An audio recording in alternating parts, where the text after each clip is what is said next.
things going on. What do you think that goes through the head of these artists over the years? They're really confused at first because they can't believe that the United States is less than a mile away, and then they're looking at world headquarters, General Motors, and like you said, Caesars, and Hiram Walker's down the street, and they just go, wow, there's a tremendous history here. And then they get all the whole thing about the Underground Railroad and the automotive thing, and it all falls into, it really makes an impression because, you know, picture tells the story, and here we are in the mighty Detroit River, and a lot of these guys are from the south. The Mississippi's just a mud bowl. It's muddy. This thing is a beautiful river, and it moves 8 miles an hour, and there's actually people out there fishing, and you can actually, it's blue. Yeah. It's not brown like the Mississippi, so they look at that river, and that's a super big river compared to where they all live. Well, and the other big ships coming by, I mean, I'm sure you, in your years of, what, 17 years you've been doing the Bluesfest, right? Yeah. And they must get distracted. I mean, they got to look out there and see these big ships going down full of whatever and saying, wow, this is a functioning, this is not just for looks. Well, we had, I think I told you this story years back, is that Levon Helm, who's one of the greatest drummers in the world from the band, the greatest Canadian band of all time. And Levon actually goofed up on stage because he missed his beat because he saw the 1,000-footer, and it comes by about every night around midnight. And he lives up in Woodstock, New York. So a canoe, an 18-foot canoe, is a big boat for him. And he screwed up the song, and his daughter was laughing at him. The whole band was laughing at him. He came off stage. I said, "What happened?" He said, "That goofy boat. I never saw anything that big in my life." Wow. So we take it for granted. Yeah, a couple of football fields. We take it for granted because we see it all the time. Like the fireworks, we take it for granted. Oh, they're great. You bring an outsider into Windsor, and they look at him going, "This is the greatest thing I've ever seen in my life." You know what we're going to do now? The new thing is not going to be a time schedule that you got to shut it all down, shut these festivals down. When that boat goes by, it's over. All right? When the boat goes by and you see the stern, that's it, man. Shut it down, music off. All right. One of the things we are so excited here on Face to Face is you're getting a festival stage. I have to bring it up again. I'm telling you, in a festival city like ours, to have the riverfront stage, give us the progress of where that's at for all the shows and everything. Well, and well done keeping it all local, may I add, with the architect and the feedback you had, because I talked to you. If you watched the show, did you ever watch my show? So you know everybody that's been on the show and talking about it? Yes, I do. And you had Alexander Zonjuk as one of the people consulting, and you had the Bluesfest people and many other, the Windsor Symphony. I think it's great. Thank you for doing that, first off, and having, so it's not just an idea in a room, and having people who understand and touch and feel and understand the entertainment industry. So tell us, give us an update of how things are going and where things are at. Well, it's moving along very, very well, and I mean, a lot of people keep asking me, "Oh, geez, it's taking you a long time." Well, the soil conditions down on the riverfront are touch and go, so you can dig 5 feet and you'll find other conditions. So it took us a while to get all our footings in and whatever, but now it's coming out of the ground, and it'll come along quite quickly, and we have no fear of not meeting the March 2011 deadline. Good. So we'll have it ready. That's for the funding. That's for the funding part, but also it'll be up and ready to go for early summer. It'll be open this What was summer, it like having dialogue with all those people?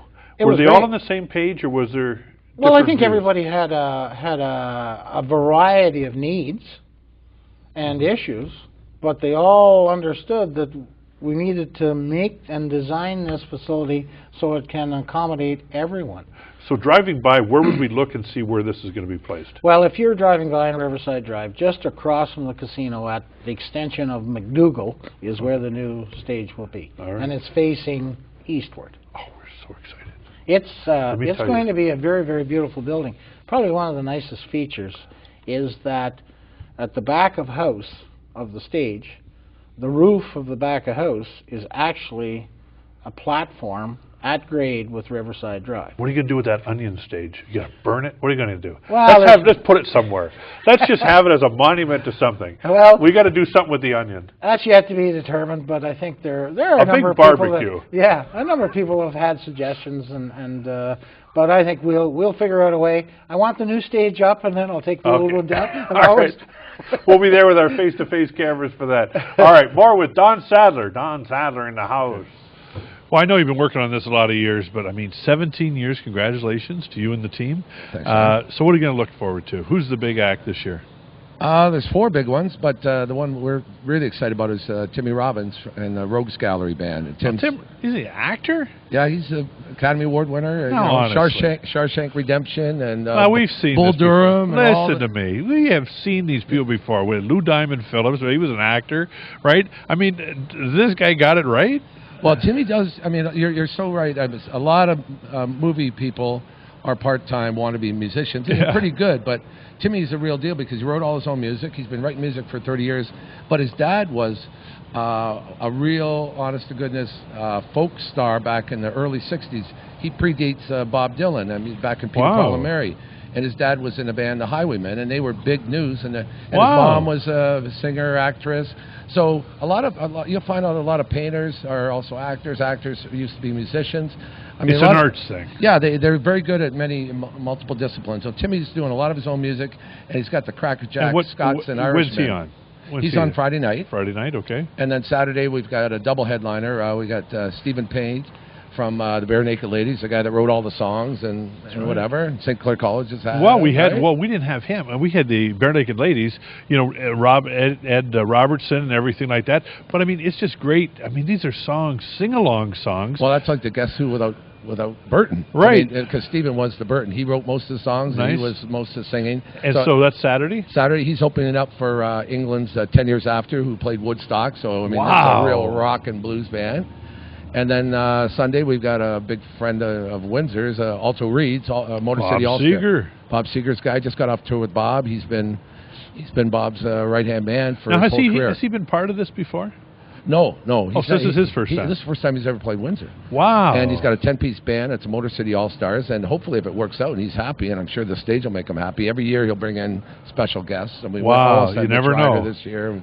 I mean, if Alto calls up, everyone will show up. Well, the thing is, too, with Alto, we remember him. He used to do the national anthem, if you remember, folks, at home at the Red Wing games. Exactly. Remember when they started doing the playoffs, and all of a sudden he'd go out there and do the Star Spangled Banner? And he likes Essex County. America or whatever, you know what I mean? He had a cottage for years out in Bell River on the lake, so he knows Windsor. I mean, he's a friend of Windsor. And then you've got things for family. You got kids and bikes and all that. So tell us some of the other stuff going on. Well, Sunday is Family Day, so for $10 you can bring all the kids and that. And we've got everyone comes for the big stars, but there's so many good. We've got the youngest blues band in America, the Homemade Jam Band.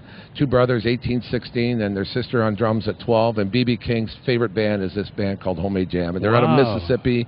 Mom and Dad are the road managers. Wow! I mean, they're going to just floor the people. Now, tickets are all on sale at www.thebluesfest.com. Right. Pick up your tickets. The 3-day pass, you got it worked out. And you haven't raised the prices. And any business managers talk to you and Louise?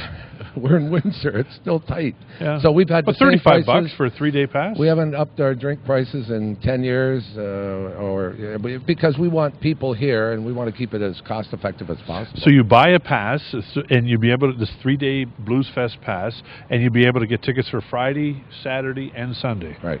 Wow, that's not bad. Yeah, it's the best deal in Canada.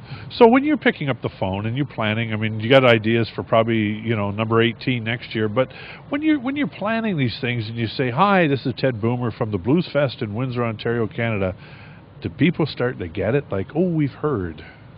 Yeah, in the early years, but I've been in the music business my whole life, so I have relationships with agents everywhere. Yep.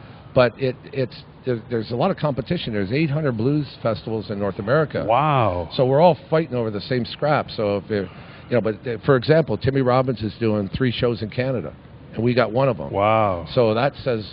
Certainly does. Obviously, he's heard about it or likes being in the proximity. A lot of it's the proximity to Detroit, and Detroit because easily can fly in and fly out. Yeah, we're right. Metro's just down the street, and Detroit, Michigan doesn't have. We're the biggest blues festival in Michigan, Ohio, or Indiana.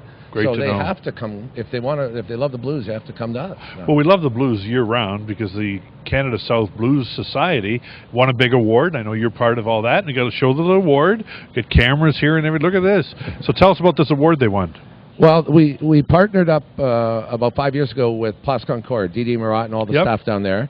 And they're a great big nonprofit, the French community. And we're a small little arts group with 300 members, the Canada South Blues Society. And Bluesfest donated a ton of, I've been collecting memorabilia forever. Yeah. So we gave it to them, came up with an idea of let's start a museum. And if Mike Ilitch can call Detroit Hockey Town, when we all know it's Montreal, we could call ourselves Canada's only blues museum, and we got out front of everyone, and we do these live induction shows, about 10 a year.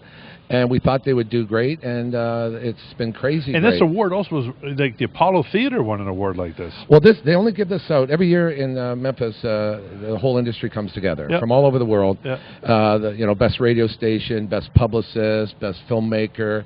But they've only given out 6 of these. It's a Heritage Preservation Award, and Apollo Theater, which is the theater in the planet Earth.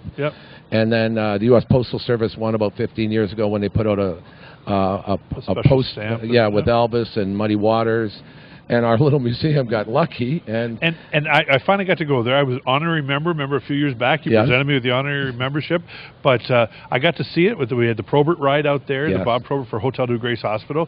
Glad to see that. But and I got to go down and see it. It's all the autographs, it's pictures of all these artists who've been to Windsor, and what a cool place to hang out. And what it really does, John, is it keeps the blues alive all year round. So a lot of times we can't get an artist because they're in Europe, but they can come and do a museum show, and it's an education thing because a lot of people don't know a lot about the blues. But once the artist is inducted and you read the 300 words of their entire history, played with Paul Simon, played with this person, and they get floored, and then they walk right on stage and knock them dead. Then when they come back to the Blues Festival a year or so later, everyone's talking about it because 200 people at Place Concord saw them. All right. Anyways, you got to thank all your sponsors. You got tons of sponsors as usual. CAW 444, and all the CAW friends, right? Who helped us out on the Probert ride. They were the main reason that was a success. Local 200, Pepsi, St. Clair College alumni. I got to get it all in there. Same old stuff. Our hotels, our 2 Holiday Inns, and the Radisson Province. Line. And so many. Well, that's great. Thank you very much, Ted, and congratulations on number 17. But thanks, And all your good work, John. Well, we certainly talked about a lot for all these years. Now I'm going to talk about year 11.